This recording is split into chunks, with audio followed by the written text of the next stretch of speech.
Siyempre, bago ang lahat, nagpapasalamat po tayo sa taxpayers. Sa inyo pong pagpapakain sa akin ng saging na halos mabulok na. Ito pong saging na to ay napaka-importante sa akin mga bossing. Alam nyo kung bakit? Dahil ang tawag ko sa saging na ito ay ang the taxpayers banana. Dahil itong saging na to mga boss, galing to sa the House of Representatives. Hindi ko alam kung magkano tong isang pirasong saging na to. Alam mo naman, ang isang bagay kapag dumaan sa HOR, sabi nila, hindi ko sinabi yun sabi nila, nagmamahal. Magkano kaya ang halaga nitong saging na to? Palagay ko mga 70,000 to. Kaya ako tinawag na taxpayers money. Kasi syempre, alam naman natin na yung Congress, buwis ng taong bayan yung mga ginagamit-gamit nila diyang panggastos-gastos o galing to doon. Syempre, binili nila to. Tingnan lang natin alam magkano to. Pero, i-preserve ko talaga to. Ay, ang lupit, napakalupit ng mga nangyari ngayong araw na to mga bossing.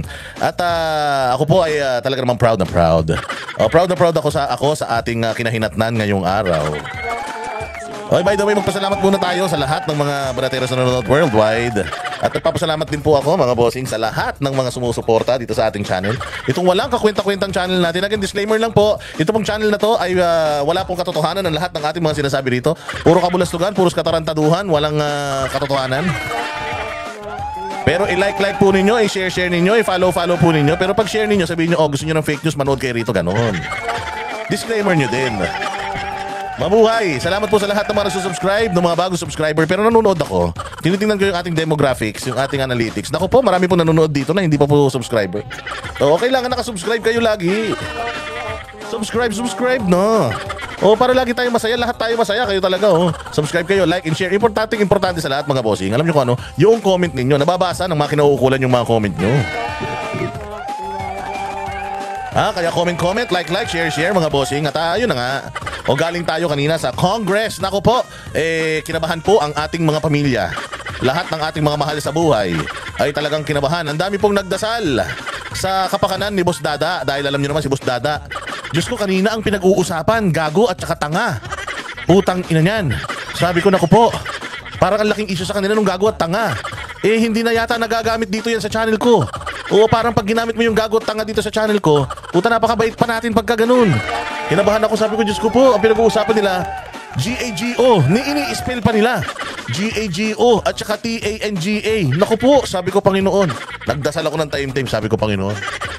Huwag po sana nilang maalalang mag-play. Manood, huwag po silang manunood ng channel ko, ng vlog ko. Dahil pag nanood sila, Diyos ko po, sigurado ako, tangina yung mga murang hindi pa nila nakukuha sa mga buhay nila.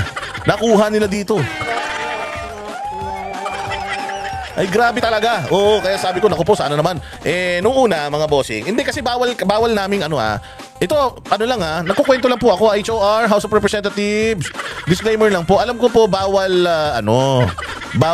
i-negative content ang House of Representatives at saka yung TRICOM. Hindi ko na negative, kukwento ko lang naman yung karanasan ko. Sige na, pwede na yan. Kukwento ko na yung karanasan ko kasi it was a once in a lifetime experience. Once in a lifetime experience yun, Oo. Once in a lifetime experience because sa buhay nating ito. Sabi ko nga sa inyo, ang saya-saya ng buhay ko, why? Naka-attend na ako ng Senate inquiry kay General Torre. Naka-attend pa ako ng Congress hearing. Dahil dito sa pinagagagawa kong kabulastugan dito.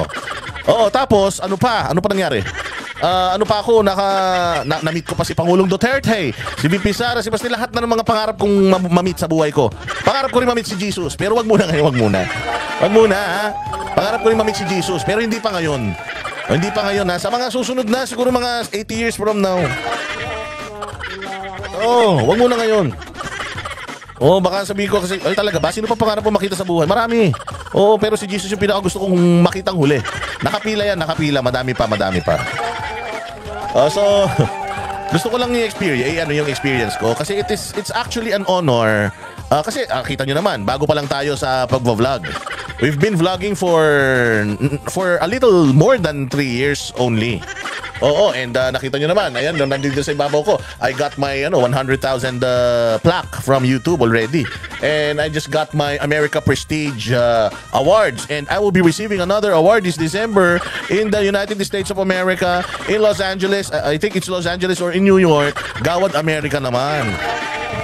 Grabe, baka hindi kayo naniniwala sa akin, Pakita ko sa inyo.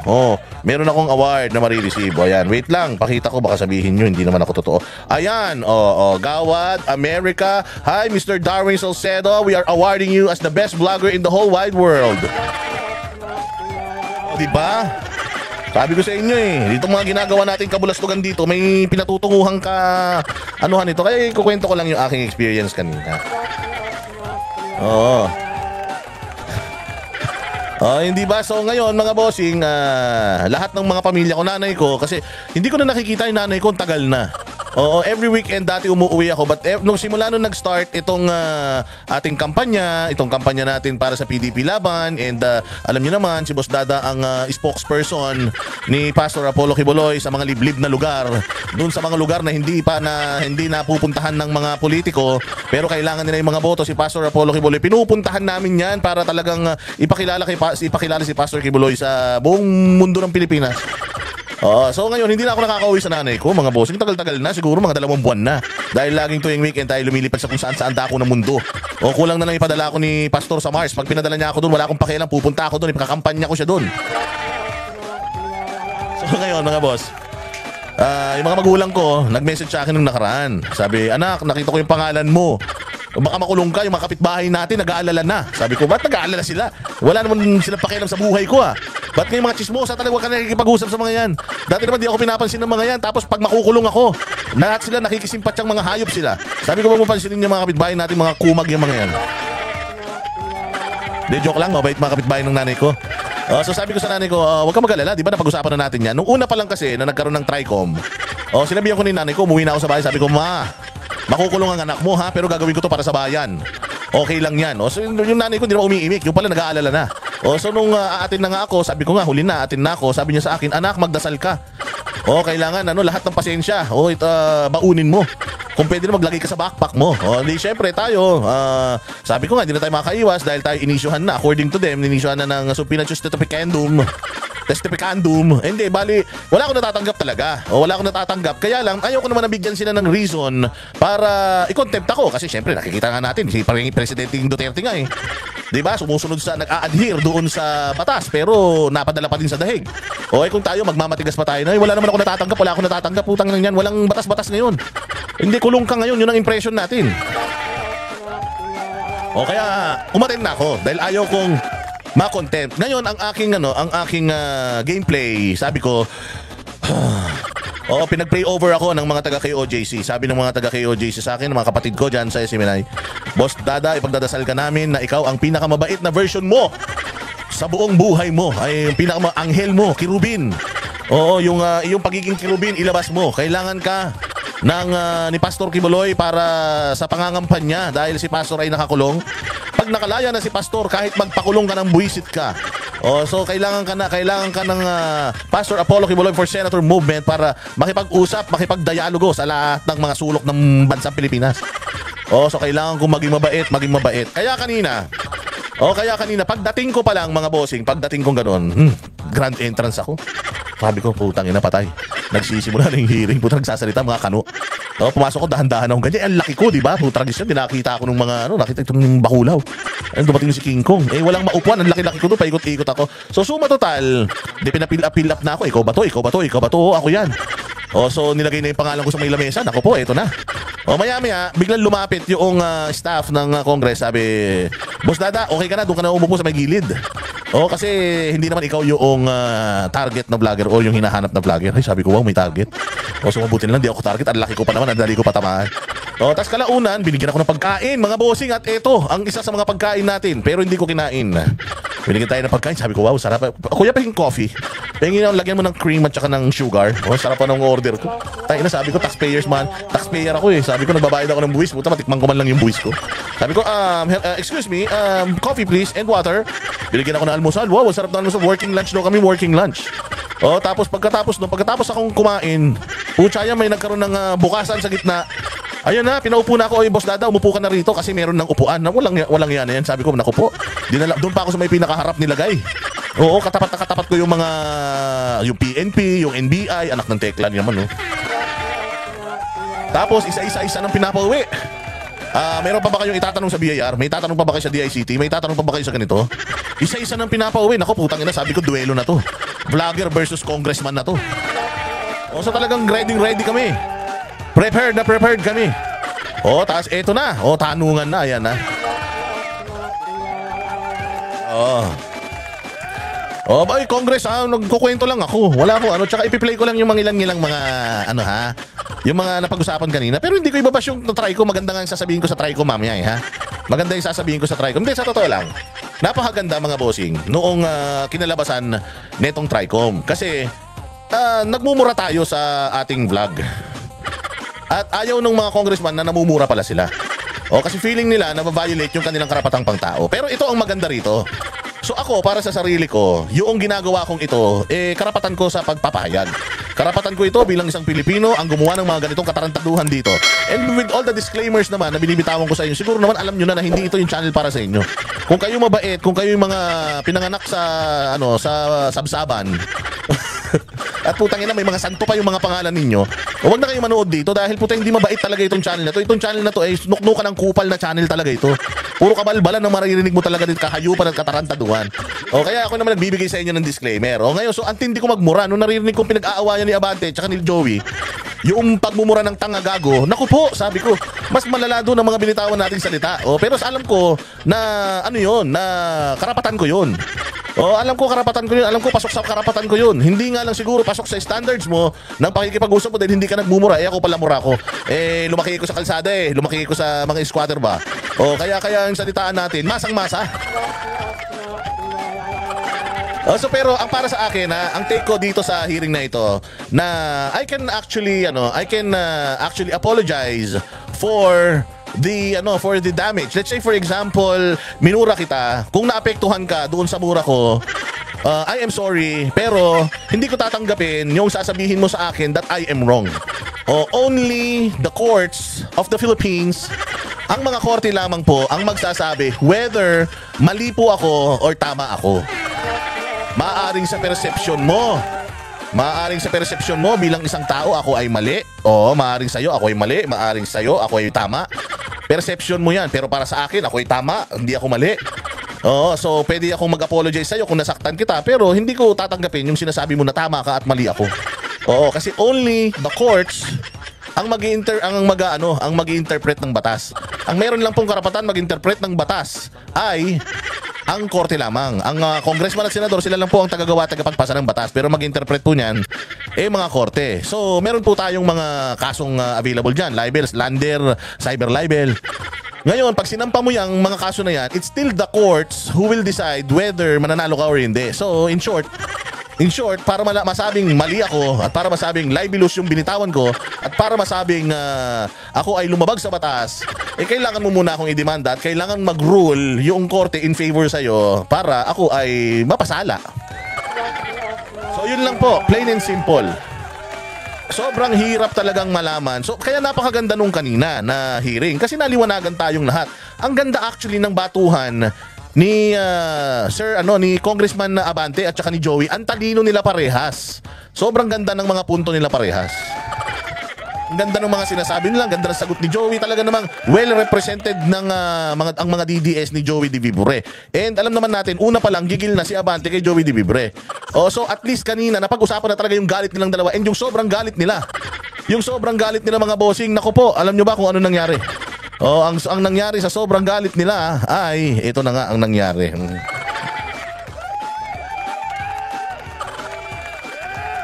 Ang nangyari mga bossing sa kanilang sa hanaba-haba at tinagal-tagal ng kanilang diskusyon, palitan ng suntok, uppercut, tadyak, kurot, dura. Ang kagandahan nito is walang personalan. Diba? Nagkaayos-ayos din lahat. After everything was said and done, itong si Congressman Abante is man enough to go to us, shake our hands, all ng kaming bawat isa. Kinamayan niya kami. Thank us, sabi niya sa amin, maraming salamat sa inyo sa pagpunta nyo, ha? Salamat, ha? Yun lang sinasabi niya, salamat sa pagpunta, ha? Oy, ikaw, Boss Dada. Ang laki mong tao, ikaw ang pinakamalaking vlogger na nakita ko, sabi niya. Ganun po ba? Sabi ko si JJ Guevara po, malaking tao din yun. Pero ang laki mo, ha? Sabi niya, ikampanya nyo ako, ha? Sa mga subscriber nyo, doon ako medyo, ha? Grabe naman to. Ikakampanya kita? Sige na. Well, ito, in all fairness. Kasi ako, ang impression ko sa Congress, buwisit sila. Ang impression ko, parang, grabe naman itong mga to. Lahat na lang kalaban. Si Paduano laging galit. Si Paduano lagi talaga siyang galit. Wala naman siya dapat ikagalit. Pero, ganun na pala talaga siya pag nagsalita.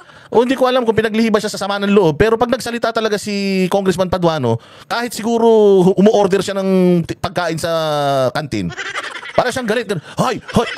Dalawang kanin at saka 3 ulam. Lagyan mo na maraming sabaw, itapings mo.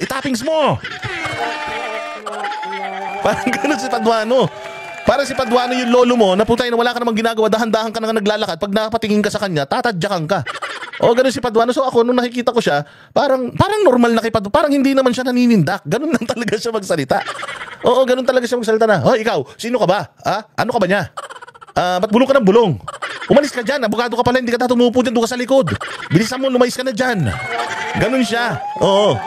So ito naman si Abante, nakita ko yung pagiging pastor pa din niya somehow, kahit na syempre separation of church and the state, di ba? So pag nandiyan ka, mambabatas ka, hindi ka pastor, di ba? Tama? So talagang i-expect mo na si Abante pag nandiyan sa Congress, hindi niya suot yung kanyang abito. O so talagang congressman siya, gigisahin ka talaga niya. And he will kumbaga try everything na magagawa niya para palabasin niya din yung the best mo. And ang galing dito ni Joey De Vibre. Palakpakan. Talagang panay ang suntok ni Abante, panay offensive ni Abante, pero si Joey De Vibre stood her ground. And I think yung naging outcome netong hearing kanina, we earned the respect of the congressmen. Feeling ko, nakita ng mga congressman na sobrang gagaling, sobrang tatalino talaga ng mga DDS vloggers. At nabilib siya kasi ang dami nating mga followers, ang lalaki ng mga channel natin.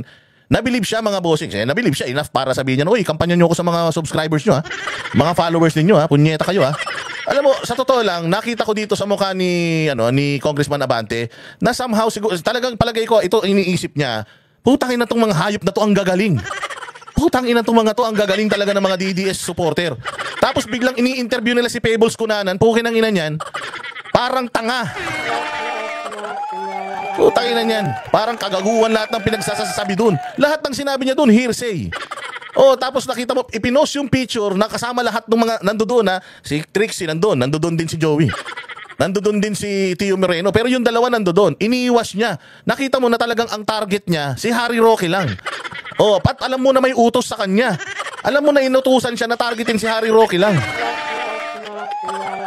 Bakit? Putain na matindi ang istorya na yan dyan sa Hong Kong. Ang dami pa nangyaring kabulastugan dyan sa Hong Kong na trip nila na yan. Hindi ako kasama noon, umuwi na kami before pa mangyari yun Sigaling din kami ng Hong Kong noon, we were there 2 weeks. Tapos, pauwi kami, kinaumagahan, merong maisog sa Hong Kong, hindi na kami nag-extend. Kasi balita nga namin, may something, yung mga paksyon dyan sa Hong Kong. So, umuwi na kami, bahala na kayo dyan. So, sila yung sumunod na batch ng maisog. Nauna kasi kami nagmaisog So, yung batch nila na maisog, yun yung nagkaroon ng problema at yun yung nagkita-kita sila. Yan yung nagbigay pa si Maharlika sa kanya ng pamasahe papunta dyan. So parang ito, kung makikita mo yung istoryahe ni Pebbles kanina, makikita mo na ang target niya talaga si Harry Roque lang. Kasi yung mga kasama na nandiyan dyan, pwede niya nang ipin na yung mga nagkita-kita dyan, nag-usap-usap tungkol dun sa pulburon video. Yung nagkita-kita dyan, nag-usap-usap tungkol sa pulburon video, malupit yan. Di ba pwedeng, ganun, nasabi ni Roque, magpapabagsak siya ng gobyerno. So itong meeting nyo na to, kung paano pabagsakin ng gobyerno. Nandoon si Joey at saka nandoon si Trixie. Nandoon din sila sa picture. So kasama kayong dalawa. Papabagsakin yung gobyerno, pucha rebellion. Di ba? Pero, pag dinali ni Pebbles yung dalawa, puta mabibisto siya. Mabibisto siya na yung istorya niya kanina hindi totoo. Kaya sabi niya, sinalba niya yung dalawa. Sinalba niya yung mga nasa picture. Hindi, actually, yung mga nasa, si Glenn Chong nandoon din katabi ko din si Glenn Chong. Niligtas niya si Glenn Chong, niligtas niya si Maharlika, niligtas niya si Joey at saka si Trixie. Pinuntirya niya lang si Harry Roque. Bakit? Hindi siya pwedeng kanain ni Harry Roque dyan mismo sa hearing niyan kasi nagtatago nga si Harry Roque ngayon. Kung ito kinana niya, si Trixie at saka ito si Joey, pag nagsalita dyan, didepensahan nila yung sarili nila, mapapahiya siya dahil ang daming lihim ng kupal na yan Nung dyan sa Hong Kong issue na yan eh. So kaya ang target talaga nila, ang target na siguro inutos sa kanya nung boss niya kung sinong boss nung tungaw na yan. Oh, alam niyo naman siguro kung sino, di ba? Oo, inutos sa kanya, kanain lang talaga si Roque. Ano, para saan? Palagay ko ito ako, nagbibigay lang ako ng assumption. Ang assumption ko is, para lumabas, according to his testimony sa Congress na, na destabilizer, ito si Harry Roque, siguro in the hopes na yung kanyang, asylum dyan sa The Hague or sa Amsterdam ay maantala or hindi ma-approve dahil dito sa mga ito. Pero hindi nila alam, baka dahil lalo dito, baka lalong ma-approve yung asylum ni Harry Roque. So ganun yung nangyari. Yung istorya ni Pebbles, walang kakwenta-kwenta yun. Puta, alam mong talk shit eh. Alam mong puta, usapang bangag lang eh. Walang kwenta ako, para sa akin, walang kwenta eh. Putang ina. Tuwan-tuwa yung mga pulahang tanga. Alam mong alam mong galawan na alam nila pare-pareho. Pucha yan, out of the blue, biglang pumunta ka doon sa Congress, hindi ka naman imbitado.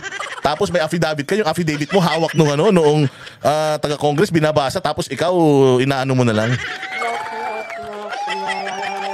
Again, hindi ko hindi ko sinisiraan yung Tricom. Ang sa akin lang, yung part na yun nung dyan kay Pebbles, hindi ko masyadong hindi ko kakagatin yan. Hindi yan magigain ng traction kahit ilang ibalita nyo yan gaano katagal. Galing ba naman yung yung source sa tatanga-tanga at walang kwentang tao, dating addict, Diyos ko po. Utay na, paano mo pakikinggan yan? Nakita nyo naman kung gaano kagagaling yung mga Duterte supporters. Amid Paglinawan, Trixie Cruz Angeles, putang ina yan, si Joey Di Bibre, sila Coco Loco, yung mga nandoon. Ako nga lang ang patapon dun eh. Kaya siguro hindi na rin ako kinausap ng Congress. Ay putang ina to, mapapahamak lang tayo sa busdada na yun. Ang lakas pa kumain. Pagbigay natin ng pagkain, putang hindi pa lumalapag, ubus na kagad. Pag kinulong natin yan dito sa Congress, putang ina, kulang ang 10 kabang bigas dyan. Ito pa yung ibang mga nangyari mga bossing. Ayan yung kay Joey, di ba? Ito. Panoorin naman natin itong isang pangyayaring to. Only man who's ever made me cry. Sir, mag-sorry ka sa akin. I'm sorry. Di ba? Nag-sorry na si Kong Abante. Ang mabait naman si Kong Abante. Hindi ba? She's like that. Ang ganda ng namin ni KLC. Ayan, meron kaming green ribbon. Yan ay Inday Sara ribbon.